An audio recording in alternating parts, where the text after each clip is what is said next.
Hello and welcome back to Verkstan. I'm trying to film with my phone right now because it's a bit easier for me to just pull the phone out of my pocket and film what I'm doing. So it's been a while now again since last video, and I have been working a little bit on this drifter project, and also the Volvo has got some progress also. I have taken all the axles and stuff out of it, and also the whole interior. I have the black interior now here in my garage. It's up there right now. It's with the gray seats, so I think I will not use the front seats. I will try to find some black front seats for it and only use the rear seats. And I have also got some more parts for the Volvo, but I can show you a little bit more about this drifter. I have cut the inner fenders here in the front and welded some pipes instead here, so this will be open like this.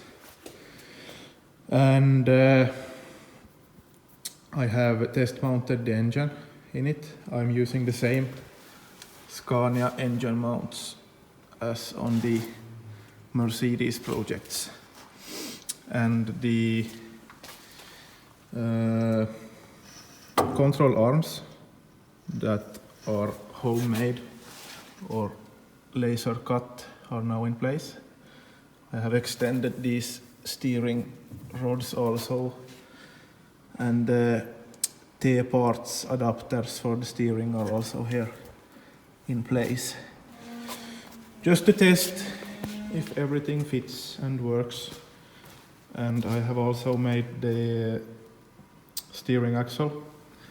It's very tight here with the exhaust manifold and steering axle, but it clears good enough now. I have some places where I can still adjust it if needed. But the steering axle is now inside and in place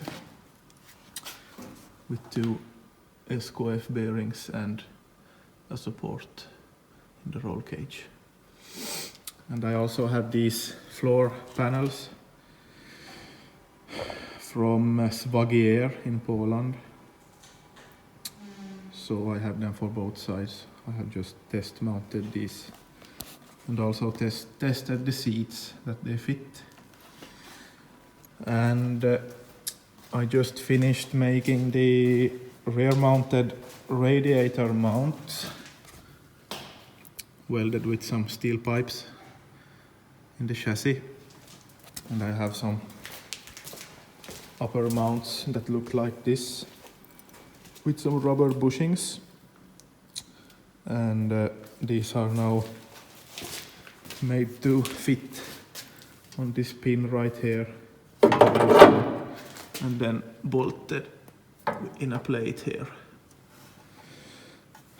So I hope that's enough to hold it in place. I will also make a I don't know what it's called, like a mount for the electric fan to make the air go through the whole radiator. And I might make some more mounts from that to these, so I can hold these steady in place, so there's no chance that they fall out. And one bigger modification is these rear shock towers that are now made for real coilovers instead of the original ones, because the E36 models has the springs in the upper control arms against the chassis. But now I have made these max speeding rules coilovers with some springs on them. Now I'm using some old actually some Volkswagen Golf springs which I had here at home. I will try if those works. I think they are maybe too stiff, but let's see how it works when I get to drive it. They have also made some mods to this rear subframe. These plates are welded in both sides. So these mounting points for the rear lower control arms goes almost, that's the old hole and those are the new ones. So you delete the camber issue on these, that when you lower them the wheel gets a really bad camber angle. So now I think it should be a 2-degree difference in 20 centimeter range in the camber degrees, so that is pretty good. And I also have these adjustable camber arms both up and rear now, so I have pretty much adjusting places on it now, both here and in the front for the toe angles.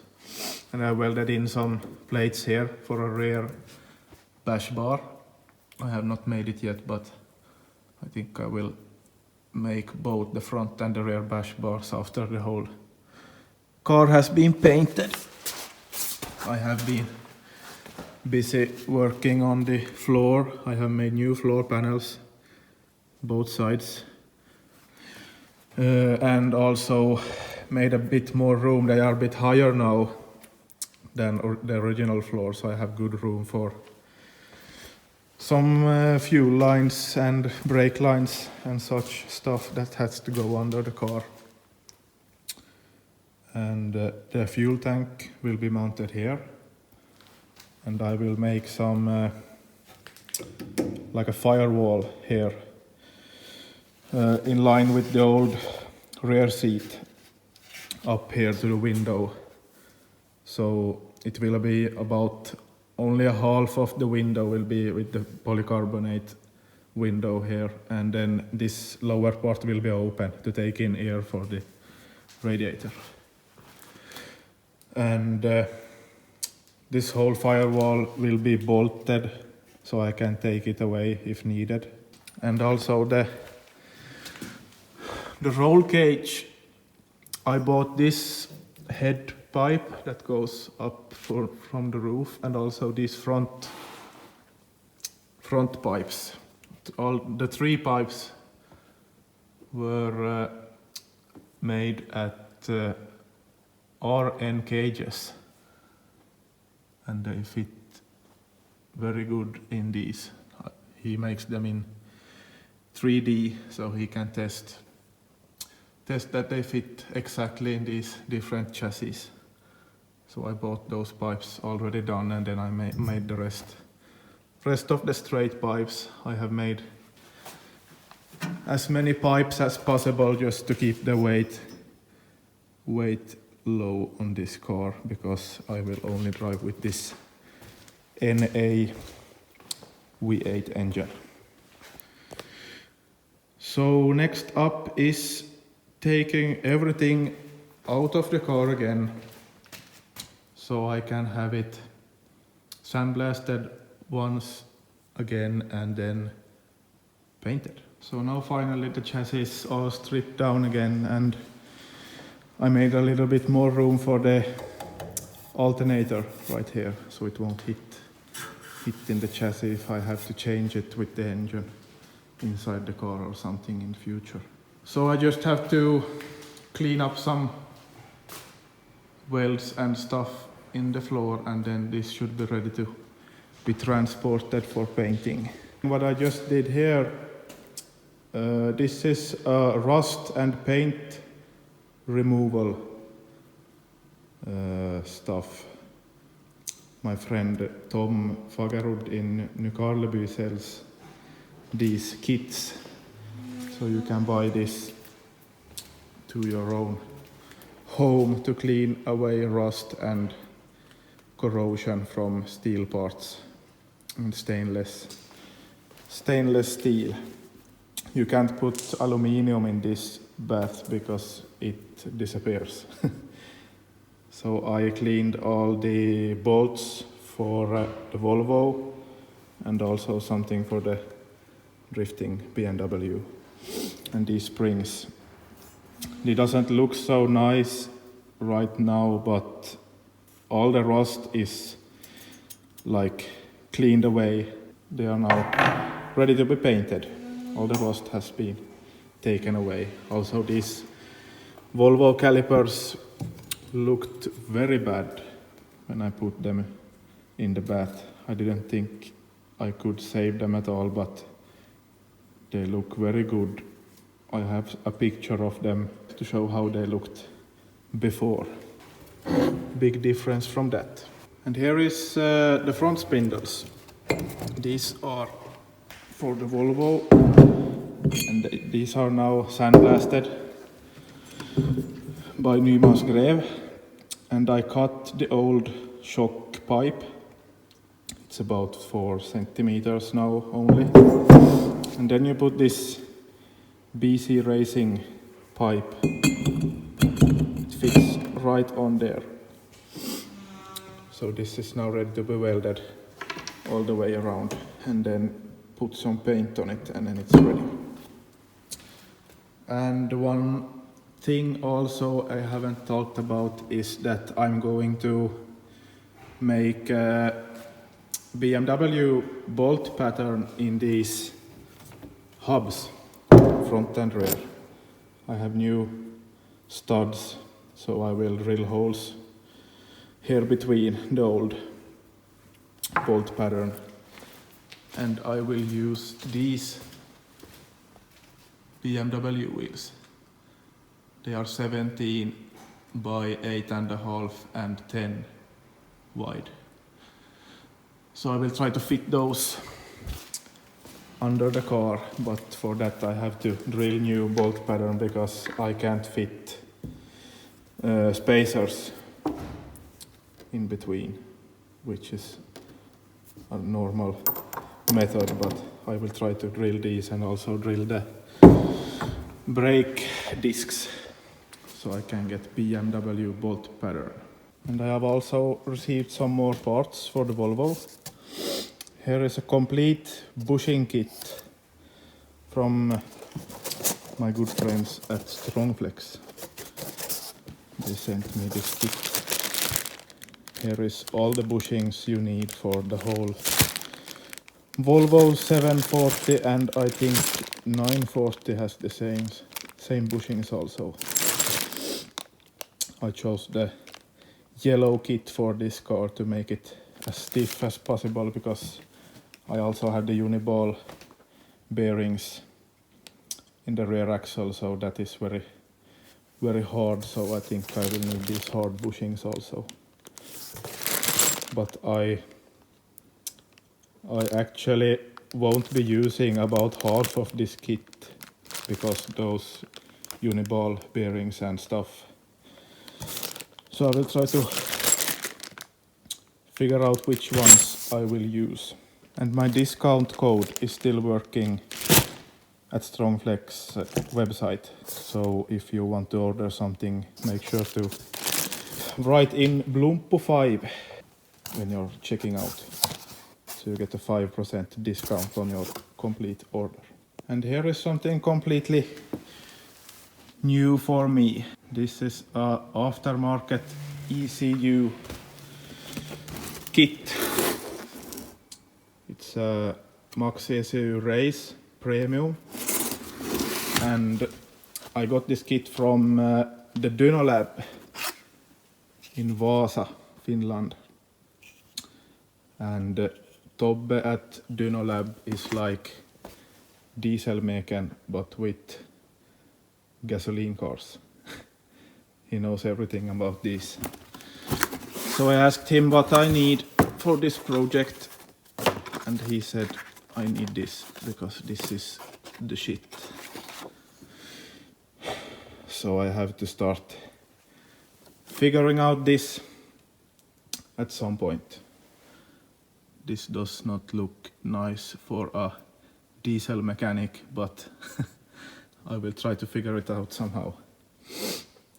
The V8 engine I'm going to use in the Volvo is with double Vanos valves on both sides that adjusts the camshafts, so there is a little bit more wiring than usual, and also I will be using the electrical throttle body. So I have an electric pedal inside the car. I won't be using the throttle wire as in old school cars. So this will be interesting. I will probably be using more of these kits in the future with some turbo builds. So go check out the Dynolab website if you are interested in some of this stuff. And Tobbe is he's good at answering all kinds of questions, both for beginners like me and also with the old dogs that has been in the game for long. So Tobbe knows everything about these ECU systems. And yesterday I got all these suspension parts and axles from Nyman's Greve. They are now sandblasted and painted with 2-component industrial paint, so these won't be rusting in a while. Now again, I will be opening the rear axle and putting in the locking differential in it, and I have to drill the hubs. I have to pull out the whole axle on these and try to make some jig for the hole drilling in the hubs. But I think I have a solution for it, so I will see if it works as I thought it would. And as you might remember, I bought this gearbox from Tommi Toiviainen and had it rewelded by Mika Salminen at MS Koneistus. He does bell housing swaps on these ZF gearboxes. So now I got my second one for the Volvo. They are exactly the same. Same gearboxes and same job done. So I will be using this one in the Volvo and that one in the drifting car. And I also got a second billet flywheel that fits on the V8 engine, also made by Mikke. And I will be trying this clutch disc from it's like an original spare part for a 320 diesel E91 BMW. And this pressure plate is a original spare part for E34 M5 3.6 liter engine. So this is like the original version of the Sachs 765 pressure plate. And I haven't tried in a press how much this can hold, but it looks exactly the same like the regular ones. So it would be interesting to test it before I put it in the car, but I don't think there's any problem that this will slip with the V8 engine with only the NA power, because these pressure plates are spec'd to 350 horsepower engines. They are on all sorts of BMWs. So that kit should be ready to bolt on the engine. So next up is start assembling these rear and front axle bushings and open the rear axle to install the differential in it, locking differential. So that will probably be in the next episode, because I think we have enough enough stuff now for this episode, so I get some content for you guys. See you next time.